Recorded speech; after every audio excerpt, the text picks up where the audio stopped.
panalangin ninyo ay akin ang inihatid sa Diyos na makapangyarihan sa lahat. Nakita ng Diyos ang inyong mga pagpapagal.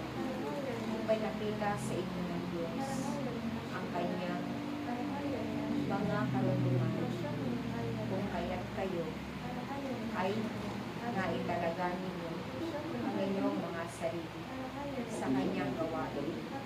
Kayo'y tinawag ng Diyos sapagkat napakaraming aanin dito sa sanlibutan. At kayo ang kanyang tinawag bilang mga ani. At ang isang mga ani ay puno dapat ng mga kasangkapan upang ang mga aanuhin ninyo ay maging maayos at mapunta sa mabuting pastulan. Kayo ay pinuno ng Diyos ng mga karunungan.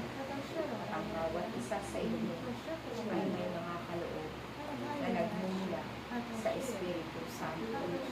Kaya't maging matalino kayo, aking mga anak. Huwag ninyong hayaan na kayo'y madaya ng sinuman, sapagkat ang Diyos ay laging mangungusap sa bawat isa sa inyong lahat. Kaya't naway mabatid ninyo kung ano ang mabuti at kung ano ang masama. Kaya't aking mga anak, ako'y patuloy na mananalangin na kayo'y punuin pa ng Diyos, na sa bawat pagtitipon ako'y naroon kasama ninyong nananalangin, nakikiisa sa inyong pagkakaya ng kalooban ng Diyos, sapagkat kung paano kayo ay nakakahanap na ang mga tupa na inyong iniyanghatid ay makarating sa kanayan ng Diyos. Gayon din ang aking pagkakangat. Kaya't ako'y walang kumpay na nananalangin at kayo'y sinasamahan upang maging matagumpay ang gawain ninyo. Ang Diyos ay nagpapasalamat sa bawat pagbibigay ninyo ng inyong mga kaloob, sapagkat sa pamamagitan ng inyong pagiging bukas-palad na isasagawa ninyo ang gawain ng Diyos. Tunay na ang pagkakaloob ninyo ay papalitan ng Diyos. Ibibigay niya ang mga biyaya na inyong pangangailangan sa araw-araw. At ako na may patuloy na mananalangin na kayo'y kanyang pasaganain upang patuloy ninyo matustusan ang gawain ng Diyos na ipinagkatiwala niya sa inyong lahat. Lagi kayong manalangin at lagi ko kayong ipapanalangin na ang inyong bansa ay huwag madamay sa mga digmaan at sa marami pang maguluhan. Ipanalangin ninyo ang inyong Pangulo ng bansa nito upang siya ay hindi madaya ng mga pambingla na mga tao nakapaligid sa kanya.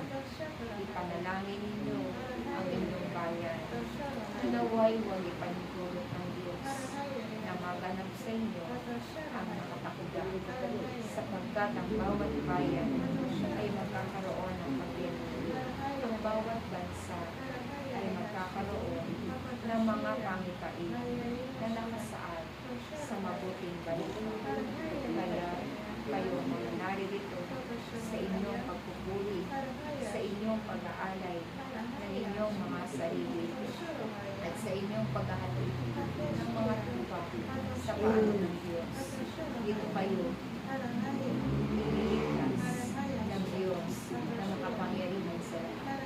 Ang mga awitan at mga pagpupuri ninyo na walang humpay ay patuloy ninyong gawin, sapagkat ito ang magkakagoy ng mga salot na mga paparating. Mapalat kayo, sapagkat nasumpungan ninyo ang tunay na susi upang kayo ay hindi magpahamak. Kaya't aking mga anak, mahirap man ang nakaakang sa inyong mga balikan. Humingi lamang kayo ng lakas sa Diyos at kayo'y kanyang bibigyan. At ako ay mananalangin sa bawat gawain na inyong pagtitipon. Kayong lahat ay kanyang palakasin upang mapagtagumpayin mo ang gawain iniyatan sa inyo ng Diyos magpakailanman. Ako ang inyong Inang Maria na kasama ninyo sa bawat gawain at patuloy na mananalangin. Maraming salamat.